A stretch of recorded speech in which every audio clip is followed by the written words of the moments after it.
Limiting beliefs. Brad? Okay, sure. Okay. Uh-oh. It's not that bad. It's not good. Thank you.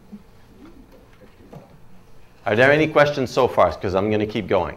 Okay. So what I want you to do is I just want you to follow 122, 123, which is the basis of it. We're going to do it for another probably 10 minutes, then 10-minute break. Then we're going to go to the meta programs and keep going then. Is this helping you? Do you find this helpful? Absolutely. Yes? Okay, perfect. Now, I want you to give me something related to... I'm going to let you choose. One thing that could be good is capability is more where you're stuck. Is that correct? How to get it, master, or the how-to, right?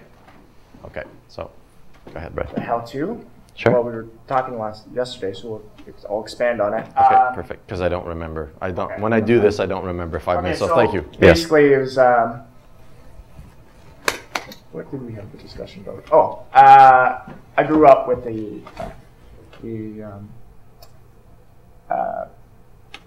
with the belief of saying you don't ask anyone for anything. You know, you do things on your own.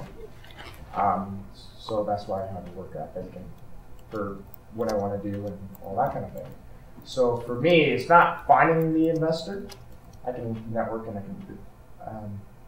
I'm very resourceful. It's getting to the point and like, am I worthy enough? Because remember what we talked about yesterday to actually close the deal.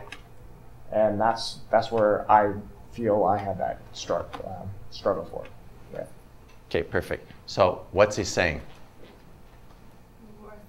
He's saying the same thing the other two said. Which is? He doesn't believe he knows enough to be able to sell his product.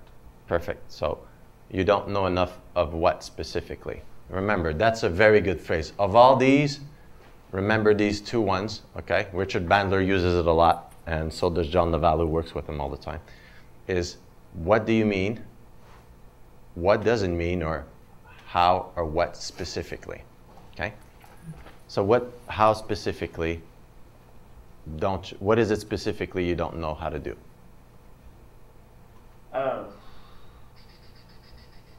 You said here you don't ask anybody for anything. You have to do everything. It's basically not the asking aspect of it. It's the belief of I guess it'd be the same as Landon. Where's the I don't want to bother them sort of thing, but I don't know. I don't know how to explain it. It's more the. Okay, stop. Perfect. Yeah. Okay. What's happening right now that you're noticing? Agitated. Okay. It's an anchor. It's very powerful. It's been there for a long time. It's probably been conditioned through the ages. Okay. He's very courageous of saying it, not only in front of you, but probably he's not thinking camera, but he's very courageous in telling you. I did that on purpose. Okay. No, I said it on purpose so that, you know. And so he's very courageous to be able to do this. Now, as you could see, when people have anchors sometimes that are very ingrained or conditioned, they can't. Another thing is, he doesn't know where that problem is coming from. Why? Because deservability, nobody knows where it comes from. You just start telling yourself that thing. Whether somebody told you or somebody didn't tell you, you're the one that listened and you're the one that started telling yourself. So this is all about your own mind. And for those of you that I had the opportunity to coach him for what, 30 minutes last Saturday, because he wanted to have my book, which I'll show you in a minute, but I didn't bring enough, so I'll talk about that a little bit later. But when I do one-on-one coaching, we'll do more in-depth stuff like I do with Steve, with Susan, and is the fact that you have to find where it all starts from. So in terms of where it is, he doesn't know where it is, and he doesn't know how to verbalize it either. Okay? So we just go back to that. We keep the rapport, okay? And we look for an outcome. The outcome is in there somewhere. We're looking for a presupposition. What does this all mean? You don't ask anybody for anything. You have to do it yourself. You have to do everything yourself, right? So what is this really about? Upbringing. But what does that phrase mean? What do you see? What would be one word that would presuppose all this? What about pride? Self-esteem. Pride? Okay. I didn't You see the understand pride? question, yeah. You don't ask anybody for anything. Isn't that? Hearing that from his parents, I can see that. Yeah. Okay. Parents saying that to me. Okay. You don't ask anything from anybody. Okay. You don't ask anybody for anything. You have to do everything for yourself. So, a couple of things. Positive pride, negative pride. Negative pride is what gets you in trouble is you think you can do everything yourself, which is an illusion.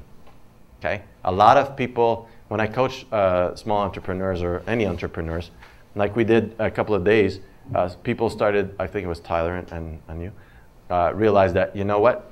I'm not running a business. It's like a job because I'm doing everything myself. Okay? So I'm not there anymore. It doesn't work. So if you have to do everything all the time, what does it mean? You're swamped. You're swamped. You're overwhelming yourself. And is it true that you have to do everything? No. Have your own power station, your own water come to your house with a generator, and you clean your shirts, you don't need anything? No. Okay? You don't ask anybody for anything. Now, what does that presuppose? You're capable of doing everything, and not only that is what? You alone? You don't need anybody. Okay? Again, it's pride. Positive pride, okay, is positive self-confidence. Is that you're able to do something and recognize the reward that comes with it, and you thank yourself for it. Okay? So a lot of people, when you're going to go ask them for money, they won't want anybody's help because they want to do it all by themselves. And what happens usually? Well, statistics shows that when you do everything by yourself and you don't have an expert to help you, you're not going to go anywhere, and at one point you might just drop. Okay? It's good to know some stuff, but you're always going to need help. All right? So in terms of pride here, okay, so what would happen if you did ask people for something? Okay, so here we have anybody, anything. What's that? A generalization, if you look in your book. So we're going to break it down. What if? That's a powerful one. What if? Because that's going to have his imagination start thinking about something. What if you did ask some people some things? What if? Have you ever asked anybody for something? Yeah, I asked to go behind a counter yesterday at a restaurant. Tell us about that. That was pretty cool. Well, this girl was sitting there. I think she was fanning herself or Yeah. something. And I said, "Are you hot?" And being cheeky, she's like, "Oh, really hot." I'm like, "Well, it's not hot here because I'm on the other side of the counter." And so I was kind of poking fun. I said, so I licked my finger. I'm like, "Well, it's the same temperature." And she's like, "Well, it's hot on this side." I said, "Oh, I'll come over." And she's like, "What do you mean you can come over?" I'm like, "Well, I'll go over there and I'll see how hot it is." And I started walking. She goes, "I'll have to see my coworker. She's if it's okay." So I looked at her. I said, "I'm coming over there." And she's like, "Oh, I don't care." I'm like, "As long as your boss is in here, I'm good." So I just walked around the counter, and now I'm sitting behind a counter at a restaurant, and dancing around sort of thing. So she didn't have to do everything herself. no, it was. You sold something too, right? Or you talked to somebody, asked them if you wanted to buy stuff? Yeah. That's good. So you did ask somebody for something. Yes. And how did that turn out? Were you okay? Well, I didn't get a free sandwich out of it, but Okay, but were you okay? I was fine. Okay, and what would happen if you did start asking more people about different things? What would that mean? It would mean it would open up new opportunities. Okay, so why haven't you done it yet? Well, lately, because I've been traveling all over the place. Okay, but what else could it mean? Is there something of a negative connotation to it? What would it mean to your parents if they're the ones that said something like that?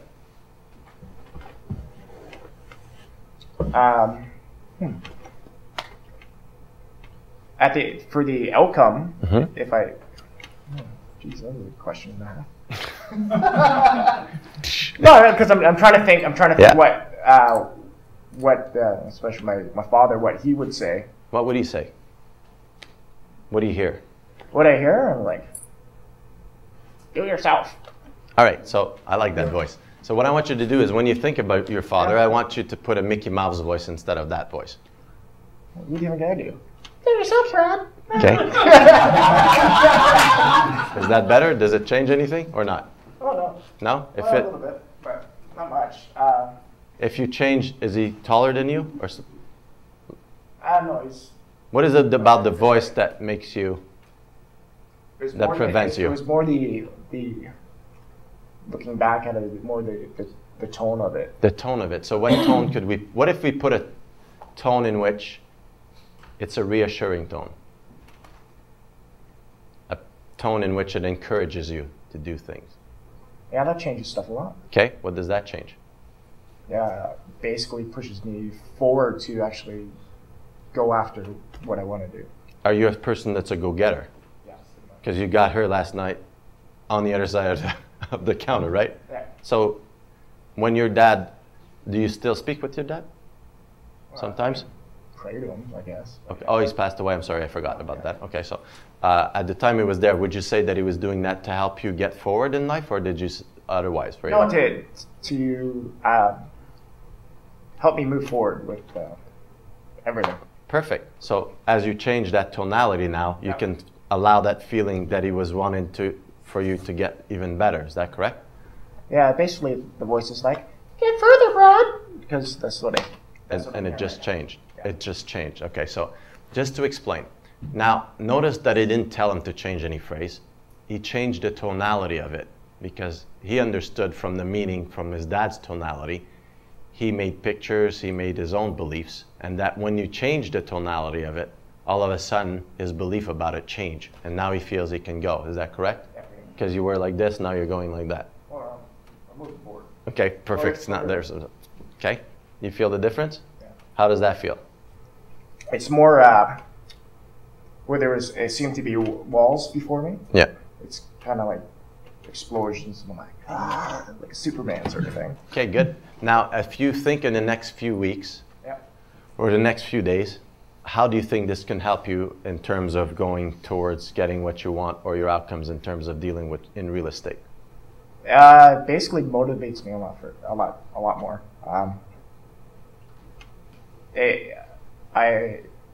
I can picture the end result, Mm-hmm. and I'm working backwards and what steps I need to get there. Now I just bang, bang, bang, and get it done. Excellent. So see, just changing the tonality just changed everything. So when somebody's speaking, just listen again to just what they're saying.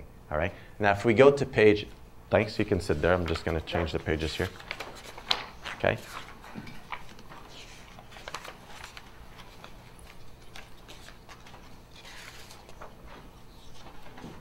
What I'm doing is I'm just reframing what he's saying. I'm changing it around, and he's changing it around also. Now, if you go to page 136, okay,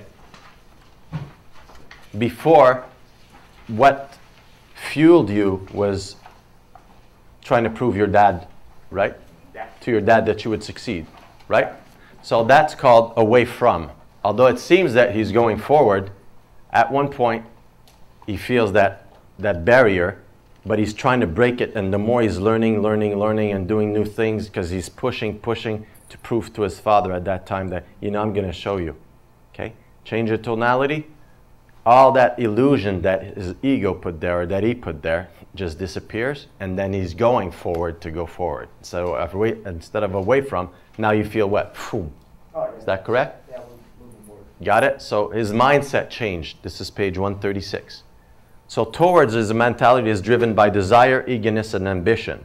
Away from states are rooted avoidance, fear, concern, and loathing. Okay, so a lot of people I meet in business, okay, they want to prove to their parents. Even if their parents have passed away, and I apologize for saying that, they just want to prove. Parents aren't even there anymore. And still, the program's still running, okay? When they change certain submodalities or certain language or patterns, what happens is that disappears. Sometimes they get even more motivated, or they just stop.